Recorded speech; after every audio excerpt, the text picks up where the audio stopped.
नमस्कार। आध्यात्मिक वेदांग ज्योतिष के ग्रहवाणी चैनल में आपका हार्दिक अभिनंदन करता हूं। आप सभी का स्वागत करता हूं और आप सभी का आभार व्यक्त करता हूं कि आप मेरे ग्रहवाणी चैनल को देख रहे हैं।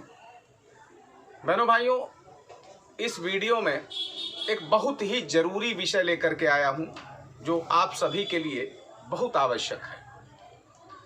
बहनों भाइयों, मेरा ये प्रयास रहता है कि अधिक से अधिक उपयोगी और विश्वसनीय सामग्री आपके सामने प्रस्तुत करूं। उसके पीछे कारण यह है कि जिस श्रद्धा और जिस विश्वास के साथ आप मेरे चैनल को देखते हैं, तो ये मेरा दायित्व बन जाता है, मेरा धर्म बन जाता है कि आपको विश्वसनीय जानकारी आप तक पहुंचाई जाए। और ये ब्राह्मण का धर्म भी है और ब्राह्मण का मानवीय कर्तव्य भी है। तो बहनों भाइयों, वर्षा ऋतु प्रारंभ हो गई है। अब वर्षा ऋतु प्रारंभ हो गई है और भारतवर्ष की 70% जो जनता है वो ग्रामीण क्षेत्र को रिलेट करती है, गांव में रहती है। वर्षा ऋतु के प्रारंभ होने के बाद से एक विशेष भयकारक माहौल सर्पों से बनता है। मैं बताऊंगा कि कौन सा उपाय करें जिससे आप सर्पों के भय से मुक्त रहेंगे। बहनों भाइयों, इस वीडियो को आप लास्ट तक देखिएगा। आपको बहुत उपयोगी जानकारी मिलने वाली है और बहुत रक्षा करने वाली जानकारी आप तक पहुंचने वाली है। बहनों भाइयों, शास्त्रों में कई तरह की इस विषय में ऋषियों के द्वारा चर्चाएं प्राप्त होती हैं। राजा शतानीक और सुमंत ऋषि, महर्षि कश्यप, गौतम ऋषि के बीच के जो संवाद हैं, ये संवादों में सर्पों के विषय में काफ़ी जानकारियां दी गई। अगर वो मैं सारी जानकारियां आप तक अगर मैं पहुंचाऊं तो वीडियो इतना लंबा हो जाएगा कि आप कतई देखोगे नहीं। तो मैं मेन चीज़ आपको बताने वाला हूं जो आपके काम की है। बहनों भाइयों, ग्रामीण क्षेत्र में आपका घर है, आप जाते हैं, रात में पानी लगाने जाते हैं खेतों में, तो कौन से उपाय आप करें जिससे सर्पों का भय आपको ना हो। बहनों भाइयों, सर्प काटते हैं, कई कारणों से काटते हैं। उनमें एक कारण काल का भी होता है, यानी जब किसी को काल काटता है तो सर्प के रूप में काटता है। और अन्य भी कारण होते हैं जिसके वजह से दबने से, भय से, भूख के कारण या मैथुन रत होने के कारण कोई देख लेता है तो सर्प काटता है। अब मैं आपको बता दूं, बहुत परीक्षित प्रयोग आपको बताऊंगा। कभी सर्प आपके सामने नजर आए, आप राजा जनमेजय तुम्हारी जय होवे, राजा महर्षि आस्तिक मुनि तुम्हारी जय होवे, आप करके देखिएगा। ये बहुत परीक्षित बात बता रहा हूं। राजा जनमेजय का नाम ले लें, आस्तिक मुनि का नाम ले लें, आप देखेंगे कि सामने आया हुआ सर्प घूम करके दूसरी दिशा में चल देता है। भयभीत होकर के वो वापस चला जाता है। आप इसको प्रत्यक्ष करके देखिएगा। कभी भी आस्तिक मुनि का नाम लीजिएगा, राजा जनमेजय का नाम लीजिएगा। अब अपने घर की सुरक्षा के लिए क्या करें? तो बहनों भाइयों, घर की सुरक्षा के लिए बड़ा परीक्षित उपाय बता रहा हूं, उसको करिएगा। एक मंत्र है, ओम कुरु कुल्ले फट स्वाहा। ओम कुरु कुल्ले फट स्वाहा।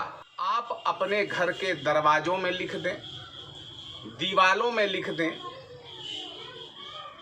मकान के बाहर साइड की जो दीवारें हैं उसमें लिख दें और दरवाजे पे लिख दें। उस घर में सर्प का प्रवेश नहीं होता है। कहीं पर भी आप जा रहे हैं, खेतों में रात में पानी लगाने जा रहे हैं, आप तेज आवाज में आस्तिक मुनि तुम्हारी जय होवे, राजा जन्मेजय तुम्हारी जय होवे, ऐसा कह करके जाएंगे तो अगर कहीं दिखेगा भी या होएगा भी वो, तो तुरंत रास्ता बदल लेगा। बहनों भाइयों, कई तरह के इस विषय में जानकारियां शास्त्रों में हैं। मैं तो चाहता हूं कि मैं बताऊं, लेकिन वीडियो लंबा हो जाएगा, आप देखना पसंद नहीं करेंगे। देखिए, कुछ विषाक्त नक्षत्र होते हैं, उनमें जब सर्प काटता है तो प्राण बचाना मुश्किल होता है। शरीर के कुछ मर्म स्थान होते हैं, उनमें भी सर्प काटता है तो बचना मुश्किल होता है। खंडहर में, वीराने में या किसी सूखे पेड़ के नीचे काटता है तो भी बचना मुश्किल होता है।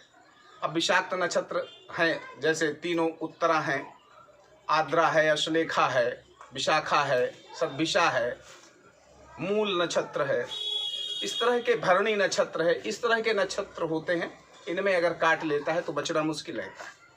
अब जब काटे तो लोग तुरंत डॉक्टर के पास जाते हैं, और जाना भी चाहिए। लेकिन एक ऐसा परीक्षित प्रयोग मैं बताऊंगा आपको, जिसको करने से व्यक्ति के नाक भी अगर बैठ जाए, सर्प का विष जब बहुत ज़्यादा चढ़ जाता है तो नाक बैठ जाती है, तो उस समय भी ये प्रयोग किया जाए तो प्राणी के बचने की संभावना 99% रहती है। आप किसी पीपल के वृक्ष की 32 पत्तियां तोड़ लीजिए, डंठल समेत 32 पत्तियां, और जिसको काटा है उसको 4 लोग मजबूती से पकड़ लें, और एक आदमी दोनों कानों में पत्तियों को पकड़ करके डंठल कान के अंदर करना है। और ये बहुत सावधानी का काम है, इसलिए कि जिस समय वो डंठल कान के अंदर जाती है, प्राणी चाहे जितना बेहोश हो, एकदम से वो बेचैन होकर के चिल्लाता है कि ये ना करो, ये ना करो, मुझे मर जाने दो। उस समय वो हाथ पैर झटकता है, सर झटकता है, चाहे कितना बेहोश है, 3 घंटे पहले का बेहोश हुआ हो, लेकिन जैसे ही ये करेंगे वो एकदम चिल्लाएगा। और बस यहाँ पर ध्यान देने की बात यह है कि वो जो डंठल आप कान में लगाएंगे वो अंदर की तरफ खींचेगी, और वहीं पत्ते से उसको मजबूती से पकड़ना होता है। कान के पर्दे पे उसका स्पर्श नहीं हो जाना चाहिए, चाहे उस झटक रहा है उस वजह भी ना हो जाना चाहिए, और वो खींच रही है उसके वजह से भी नहीं होना चाहिए। इस चीज़ का आपको ध्यान रखना है। 2-2 पत्तियाँ करके जब इस तरह से डंठल लगाएंगे आप, तो 16 बार लगाएंगे, 32 पत्तियाँ हो जाएंगी, लेकिन सर्प का विष 100% उतर जाता है। ये बड़ा परीक्षित प्रयोग है, ये सिर्फ आपकी जानकारी के लिए दे रहा हूँ, और इसको कभी फेल होते नहीं देखा। मंत्र एक बार फिर सुनिए, ओम कुरकुल्ले फट स्वाहा। आप अपने घर की चौहद्दी में इस मंत्र को लिख दीजिए। दूसरा, आस्तिक मुनि तुम्हारी जय होवे, राजा जन्मेजय तुम्हारी जय होवे। इसको तो आप कभी भी प्रयोग करके देख लीजिएगा, जब सामने हो और आप इन वाक्य का जब आप तेजी से उच्चारण करेंगे तो वो पलट करके बहुत तेज भगेगा। न डंडे की आपको जरूरत पड़ेगी, न लाठी की जरूरत पड़ेगी। बहनों भाइयों, आप सुखी रहें, समृद्ध रहें। बहनों भाइयों, अगर मेरा वीडियो आपको अच्छा लगता हो, मेरी बातों में आपको विश्वास हो, और चैनल को मेरे सब्सक्राइब नहीं किया है तो सब्सक्राइब कर लें, और अच्छा लगे तो अपने मित्रों को, अपने परिचितों को, अपने रिश्तेदारों को शेयर करें। आप मेरे चैनल को देखते हैं, मैं आपका आभारी हूँ और आभारी बना रहूँगा।